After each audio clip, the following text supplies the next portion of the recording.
नमस्कार दोस्तों, आप सभी का अपने यूट्यूब चैनल में स्वागत है। बहुत दुख दर्द है लॉस को लेके। ऐसा नहीं है कि मैंने लॉस नहीं किया है। इस पूरे मंथ में देखिए, ये द वायर का न्यूज़ है और बहुत सारी न्यूज़ अब निकल के आ रही हैं कि आरबीआई ने जो है करेंसी मार्केट में अपना दबदबा बना दिया है, सेलिंग कर दिया है। ठीक है, कल ग्लोबल क्यूज़ आने वाले हैं, वो सब डिस्कस करेंगे। और मैंने पूरे 1.5 महीने मार्केट नहीं चला यूएसडीएनआर का। जितना मैं प्रॉफिट बुक कर रहा था, ऊपर वाली की दया से वो सारा लॉस में चला जा रहा था। ठीक है, आज भी जो है मैंने कॉल होल्ड किया हुआ था और कल भी कॉल मैंने होल्ड किया हुआ था। जो मैं आपको खुद ट्रेडिंग करता हूँ वो मैं देता हूँ, ठीक। वो सारा का सारा लॉस में तब्दील हो गया। एवरेज करने का कोई फ़ायदा नहीं, वो लॉस में हो गया। ठीक है, पूरे 1 से 1.5 महीने में जो कमाया था वो कैपिटल ऑलमोस्ट चला गया, ठीक। क्योंकि पूरे 1.5 महीने से यूएसडीएनआर जिधर भी लिया उधर मार्केट ने मूवमेंट नहीं किया, या तो मूवमेंट नहीं किया और या तो साइडवेज रहा। तो जब साइडवेज रहता है तो मैं ऑप्शन बायर हूँ, मैं सेलिंग नहीं करता, तो हमेशा मेरी पोजीशन तो लॉस में जानी है। और मैं खासकर ऑप्शन यूएसडीएनआर का बाय करता हूँ, ठीक, सभी को पता है, ठीक है ना। और मेरी क्वांटिटी भी 3000, 4000, 5000 क्वांटिटी होती है। उस अपेक्षा की वजह से देखिए, मैंने यहाँ पर मैंने यहाँ पर जो है निफ्टी, बैंक निफ्टी से प्रॉफिट जनरेट करने की कोशिश किया, जनरेट भी किया, लेकिन सोचा कि जैकपॉट जो है लगेंगे यूएसडीएनआर में, उस प्रॉफिट को मैंने यूएसडीएनआर में डाल दिया। वो प्रॉफिट तो गए, जो कैपिटल थे, यानी कि जो कैपिटल लगा तो उसमें भी थोड़ी नेगेटिव आ गया, ठीक। तो होप सो पूरे 1.5 महीने का लॉस रिवील करता हूँ। कितने का लॉस है पूरे 1.5 महीने का, यानी कि इस महीने में, यानी कि जितना प्रॉफिट कमाया था 1.5 महीने के अंदर वो उतना लॉस हो चुका है। यानी कि जितना प्रॉफिट कमाया गया था, अभी कैपिटल सेफ है, लेकिन जितना कमाया गया था उतना निकल चुका है। जो भी मैं शेयर करता हूँ मैंने बता रखा है सारे वीडियोस में मैं किस बेसिस पे शेयर करता हूँ। एक तो अपने अल्गो लेवल के हिसाब से मैं लेवल शेयर करता हूँ, यहाँ से मार्केट मूवमेंट देगा। और दूसरा मैं डेटा के हिसाब से शेयर करता हूँ चीज़ों को। और तीसरा मैं न्यूज़ बेस के ऊपर मैं चीज़ों को शेयर करता हूँ आप लोगों के सामने। मेरा लॉस आपका लॉस, आपका लॉस मेरा लॉस। इट मीन्स कि अगर मैंने जो लिया है मेरा लॉस हो रहा है तो आपका भी डेफिनेटली है। 100% आपने लिया है मेरे साथ तो लॉस हो गई होगा। देखिए, यहाँ पर मैं 2-3 बातें क्लियर कर देना चाहता हूँ। देखिए, बहुत सारे वीडियो मैंने क्लियर किया है कि ऐसा नहीं है कि एक सर्विस प्रोवाइडर होता है कि 100% सर्विस प्रोवाइड करता है, 100% न्यूज़ प्रोवाइड करता है। कोई एक आप न्यूज़ चैनल ले लीजिए या ट्रेडिंग इकोनॉमिक्स वगैरह का आप चैनल ले लीजिए, ठीक। तो ये सारी चीज़ें क्या न्यूज़ प्रोवाइड करते हैं और वहाँ से वो पैसे जनरेट करते हैं, ठीक है। तो वहाँ से वो लोग काम करते हैं सारा। तो उनका है कि उनका बोलना है कि आप यहाँ से ऐसे ट्रेंड एनालाइज करिए और मार्केट यहाँ से नीचे को जाएगा या यहाँ से जो है मार्केट ऊपर को जाएगा। उन्होंने कह दिया, रिलाई करना अब हमारे ऊपर है। उसी तरीके से मैं भी जब ट्रेडिंग लेता हूँ तो मैं सब कुछ देखता हूँ, और जैसे ही मैंने बाय किया चीज़ों को, वो मेरे अगेंस्ट थोड़े से चलने के बाद मेरे अगेंस्ट जाना स्टार्ट हो गया। तब उसमें मैं क्या कर सकता हूँ, मैं या तो आप उसको होल्ड करूँगा कि वो वापस कॉस्ट टू कॉस्ट पे, या तो मैं उसमें लॉस बुक करूँगा। दो ही काम कर सकता हूँ, या तो मैं एवरेज करके उसको कॉस्ट टू कॉस्ट पे या थोड़ी प्रॉफिट में निकालने की कोशिश करूँगा। अमूमन ये पूरे के पूरे 1.5 महीना यूएसडीएनआर ने किया है। तो आज लगा कि थोड़ा वीडियो बना लिया जाए और थोड़ी सी सच्चाई से रूबरू करवा दिया जाए कि कैसा माहौल रहा है। चलिए, कैलेंडर के हिसाब से देखिए, पोजीशंस सेल के दिए हुए हैं, फ्यूचर के सेल के पोजीशन है, प्लस 82.50 का सीई दिया गया है, जो कि 0.03 और 4 पैसे के आसपास में बंद हुआ है। और यही लेने का लेवल था 4:58 पे, ठीक। तो sell position, market gap up opening की संभावना है थोड़ी सी हो तो इसमें प्रॉफिट बुक होगा। और ओवरऑल आरबीआई ने जो है मार्केट के अंदर इंटरवेन कर लिया है, ठीक। तो अब आरबीआई मार्केट के अंदर इंटरवेन करती है तो ये आरबीआई ने इतनी जल्दी एक्शन क्यों ले लिया। 83 मार्केट जा रहा था, आरबीआई को पता था कि इतना मार्केट 83 जाने दो, 83 अबो जाने दो, वहाँ पर मैं सेल करूँगा, क्योंकि मेरे पास जो डॉलर है वो ज़्यादा कम ना हो जाए। और हम यानी कि मैं इस उम्मीद में बैठा हुआ था कि 83 पार करेगा तो हमें जो है बाय करना है, चीज़ों को और तगड़ा बाय करना है, ठीक। क्योंकि देखिए कल पूरा बात सुनिए, स्किप मत करिएगा। एफओएमसी की मीटिंग कल थी, तो मैंने बयान सुने, स्पीचेस सुने, वहाँ से उन्होंने साफ कहा है कि इन साल कोई रेट हाइक जो है नहीं कम किया जाएगा, रेट हाइक बढ़ेगा ही बढ़ेगा। दैट मीन्स कि ये डायरेक्ट संकेत दे रहे हैं कि रेट हाइक होगा, बॉन्ड यील्ड बढ़ेगा, स्टॉक मार्केट गिरेगा और आपका करेंसी मार्केट भी गिरेगा। इस बीच में आरबीआई ने इसके अंदर जो है टांग अड़ाया है इसको सेल करने का, ठीक। तो चलिए अपन लोग का होता रहता है, और बाकी जो है क्या रहने वाला रणनीति आगे चल के। तो सबसे पहले जो है देखिए रात को एफओएमसी मीटिंग से आया था, इसका हमें इम्पैक्ट मार्केट के ऊपर तो दिख गया। सिंपल सी बात है, स्टॉक मार्केट अपना फॉल कर गया, लेकिन यूएसडी मार्केट अपना उठा नहीं। देखिए हमेशा क्या होता है कि लोगों को कहना है कि निफ्टी गिरेगा तो आपका यूएसडी एनआर बढ़ेगा, ऐसा नहीं हुआ, हमेशा नहीं होता, कभी कभार होता है। इसके पीछे का कारण है, इसके पीछे का जो वीडियो अपलोड है, आप जाके चैनल पे क्लिक करिए, करेंसी कोर्स में आप वॉच कर सकते हैं ऐसा क्यों होता है और क्यों नहीं होता। तो आज का दिन ख़त्म हो गया। आज शाम में जो डेटा आने वाला है वो आने वाला है balance trade, most important, most reactive. Balance trade होता है कि जो बीओपी होते हैं, बैलेंस ऑफ पेमेंट्स होते हैं किसी कंट्री के इंटरनेशनल लेवल पे, वो आपका यूएस ट्रेड यूएस जो है मेंटेन करता है। तो कुछ इस तरीके से माइनस में थोड़ा मतलब 78.2 बिलियन माइनस में था, अब थोड़ा सा इम्प्रूव होके आएगा यहाँ पर, एक्सपेक्टेड तो ऐसा ही है। इसका मतलब जो है यूएसडी एनआर अप है, पूरा सुनते जाइएगा। जॉबलेस क्लेम जो डेटा है थोड़ा बढ़ के आने वाला है, इसके हिसाब से आपका यूएसडी एनआर डाउन है, पूरा सुनिएगा, ओवरऑल मैं बताऊंगा आपको। जॉबलेस जो कंटिन्यूइंग जॉबलेस डेटा है, इसके हिसाब से आपका मार्केट, इसके हिसाब से भी आपका यूएसडी एनआर, मार्केट नहीं यूएसडी एनआर डाउन है। अब जो मोस्ट रिएक्टिव जो आपका चीज़ आएगा वो आएगा आपका, अभी ब्राज़ील का भी आ गया है और मैक्सिको का भी आ गया कंज्यूमर कॉन्फिडेंस, तो इस महीने काफ़ी चीज़ आने वाला है। बॉस्टिक का स्पीच आने वाला, मैंने लिख दिया था बॉस्टिक का स्पीच आने वाला। मोस्ट रिएक्टिव स्पीच होता है बॉस्टिक का, बुलार्ड का और फेड का जो चेयरमैन है पोवेल का। ये तीनों पर्सन मेन बंदे हैं federal reserve bank of USA, so that कि इनका बहुत मायने रखता है आपका डेटा आना, ठीक। तो ये जब बोलते हैं तो उस टाइम देखिएगा आप करेंसी मार्केट में, जब ये 750 पे अगर ये बोलेंगे तो आप एक तो दो पेयर देखिएगा, यूरो यूएसडी फर्स्ट और दूसरा USD INR. Live trading view वगैरह पे लगा के आप देखिए दोनों में कैसा रिएक्शन आने वाला है 750 पे, उसी हिसाब से आप थोड़ा मार्क कर सकते हैं। तो और साथ में जो है आपका नाइट में ही आपका पीएमआई आने वाला है, यानी कि मैन्युफैक्चरिंग इंडेक्स आने वाला है, आपका एसएनपी आने वाला है। तो ये ठीक ठाक है, ज़्यादा घटा नहीं है वैसे तो प्रीवियस के मुकाबले अगर देखा जाए, लेकिन एक्सपेक्टेशन ये है तो इसके हिसाब से भी आपका डॉलर जो है डाउन ट्रेड करेगा। अब ये सारे एक्सपेक्टेशन बता रहा हूँ, अभी डेटा आया नहीं है, डेटा नाइट में आएगा, ठीक।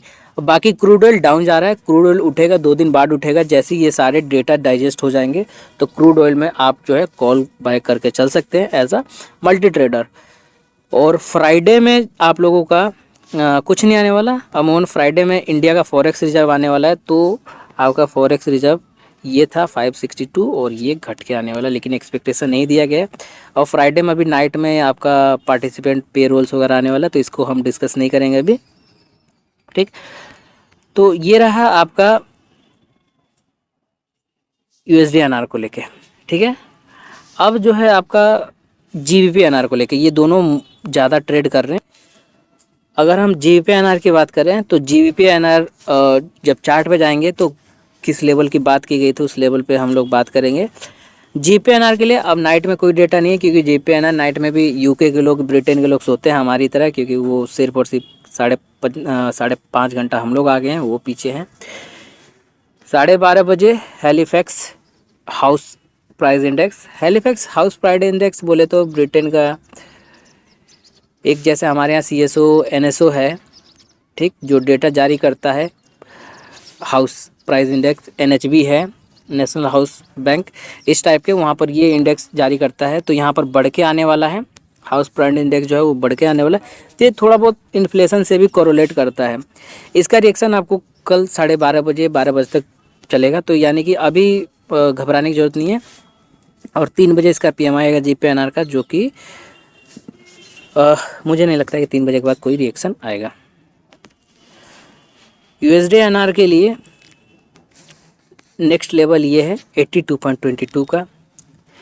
हालांकि ये कल टच कर दे तो आप लोगों के लिए बेहतरी है ओपनिंग के साथ ही, या तो ओपनिंग गैप डाउन देके, जब ओपनिंग गैप डाउन देगा नहीं गैप अप देगा ओपनिंग, तो आप लोगों के लिए बहुत अच्छा एक सेलिंग का मौका रहेगा। लेकिन हाँ, थोड़ा सा इसके पीछे मैं बता दूंगा लॉजिक, कि लॉजिक जो है डेटा के ऊपर थोड़ा रिएक्शन देखने को मिल सकता है। तो कल मॉर्निंग में थोड़ा सा वोलेटाइल हो सकता है यूएसडीएनआर का सेशन। पहला नंबर वीकली एक्सपायरी है, और दूसरा नंबर अब एक डायरेक्शनल ट्रेड आ रहा है यूएसडीएनआर के अंदर। अगर आज हम देखेंगे तो आज यहाँ से मार्केट आपका सेलिंग होना स्टार्ट हुआ है। काफ़ी वॉलेटाइल था, काफ़ी लोगों ने डर के भी पोजीशन नहीं लिया होगा, और काफ़ी लोगों ने अगर पोजीशन लिया भी होगा तो पूरा प्रॉफिट बुक नहीं किया होगा।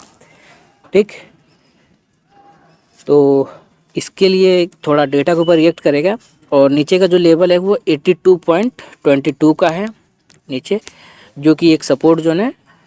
हालांकि यहाँ से अगर मार्केट गिरेगा, देखिए जब भी आरबीआई सेल करता है तो लगातार जो है 1 या 2 दिन मार्केट फॉल करता है, क्योंकि वो डायरेक्ट सेल करता है। यानी कि डायरेक्ट जो है 1 या 2 दिन वो लगातार इंटरवेन करता है, ताकि सीधा मार्केट को नीचे कर दिया जाए।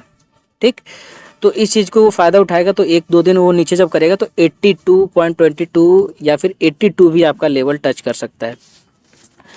ऊपर का जो रेजिस्टेंस आपका रहने वाला है ओपनिंग के साथ 82.64 का। ठीक है, ये रेजिस्टेंस रहने वाला है कि इस रेजिस्टेंस से मार्केट टच करे या 67, ये बैंड रहने वाला है। इस बैंड में मार्केट आए तो आपको एक सेल पोजीशन के लिए इनिशिएट करना है। लेकिन मैं दोबारा आपको याद दिला दूं कि डेटा के ऊपर रिएक्शन रहेगा। अगर डेटा आपका पॉजिटिव आता है तो यूएसडीएनआर, और अमेरिकन से अगर फंड आ जाता है वाया सिंगापुर, तो आप लोगों का यूएसडीएनआर अगर बुलिश जाता है तो कल बुलिश उठ जाएगा। ऐसा नहीं कि वन डायरेक्शनल आप बैठे रह गए तो आपका जाने वाला पैसा। ठीक, तो आपको इस चीज़ को ध्यान में रखना है कि रेजिस्टेंस जोन है, अब यहाँ से एक और मार्केट ऐसे उठ के और इस तरीके से आपका मार्केट फॉल करेगा, तो ये जोन आपका रहने वाला है सेलिंग का। ठीक, यानी कि डायरेक्शनल व्यू डाउन साइड है। तो जीपीएनआर के अंदर जो है आपका जो लेवल 111 मार्क किया गया था, और 99.80 और 76 के बीच में मार्क किया गया था कि इसके बीच में कंसोलिडेट होगा।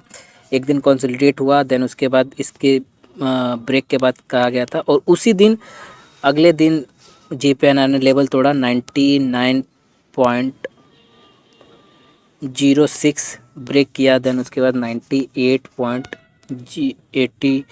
85 के लपेट में आपका मार्केट गिर गया। तो यहाँ से 70 to 80 पैसा गिरना था 99.80 से, जो कि आपका एक ही दिन के अंदर पॉसिबल हो गया। लेकिन ये लेवल था जीपीएनआर के अंदर डायरेक्ट दिख रहा था कि जो गैप बना हुआ था, इस लेवल तक जो गैप बना हुआ था उस गैप को फिल कर दिया। देन उसके बाद जो है जीपीएनआर के बाद अब एक सपोर्ट है। ठीक, अब बाकी जो 12:30 बजे हैलीफैक्स का प्राइस इंडेक्स डेटा आएगा कल, ट्रेड करते समय आप उसे रेफर करिए। उससे पहले यहाँ पर एक सपोर्ट है 99.19 पैसे का।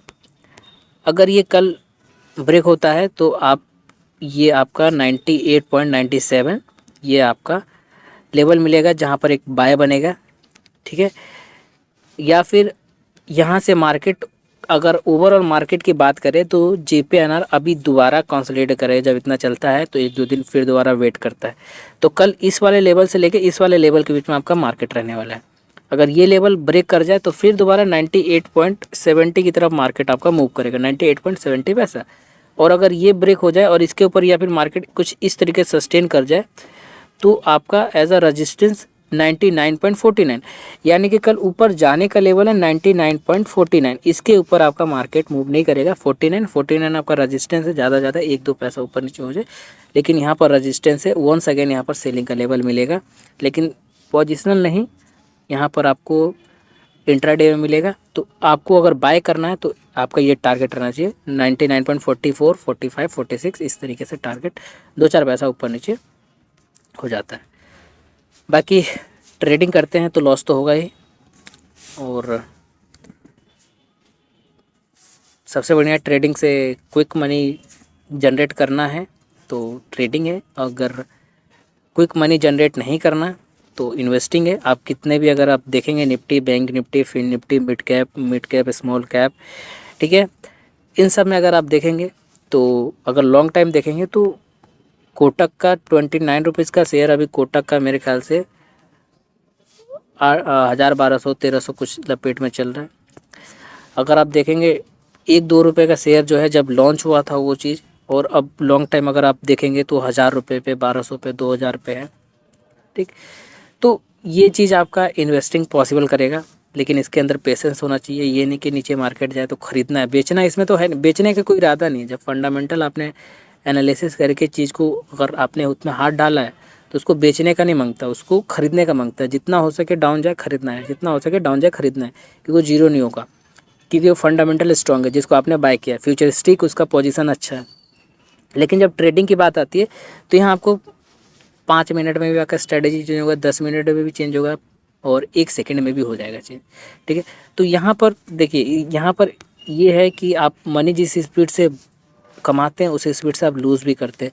तो ये जो लूज़ करने वाला पोर्शन है उसको पकड़े रखना, या तो आप ट्रेडिंग अवॉइड करें जब आपके फेवर में ना हो, या तो आप एक टारगेट सेट करें कि मेरे को लेना ही इतना है। और बहुत सारे लोगों का कमेंट रहता है कि आज तो मैंने 5 के बना लिया, फिर भी मैं स्क्रीन के ऊपर बैठा रहा और देन स्क्रीन के सामने बैठा रहा, देन ये मेरा 5000 माइनस में जाके, मेरे साथ भी हुआ है, सबके साथ होता है। जब तक हम उठेंगे नहीं, सबके साथ होता है। इसमें कोई लॉजिक की बात नहीं है, कोई समझाने वाली बात नहीं, कोई सब लोग समझदार हैं, ठीक है, इस मामले में। तो सभी को पता है कि अगर हम उठेंगे नहीं, क्योंकि कभी कभार ऐसा होता है ना कि आपने 5K का प्रॉफिट बुक किया है और अगर आप उठते नहीं है ना तो ये 10K में कन्वर्ट हो जाता है। तो यही लत डेली का लग जाता है, यार कल तो मैं अगर उठ जाता तो मेरा 5K रह जाता, और अगर मैं बैठा रहता तो 10K हो चुका था। तो यही लत डेली का हो जाता है कि आज 5K हो गया तो कल मैं उसको 10K बनाऊंगा नेक्स्ट, यही सोच के हम बैठे रह जाते हैं, उसके चक्कर में माइनस का 5K हो जाता है। तो इस चीज़ को आपको ध्यान रखना ट्रेडिंग के टाइम में। जय हिंद।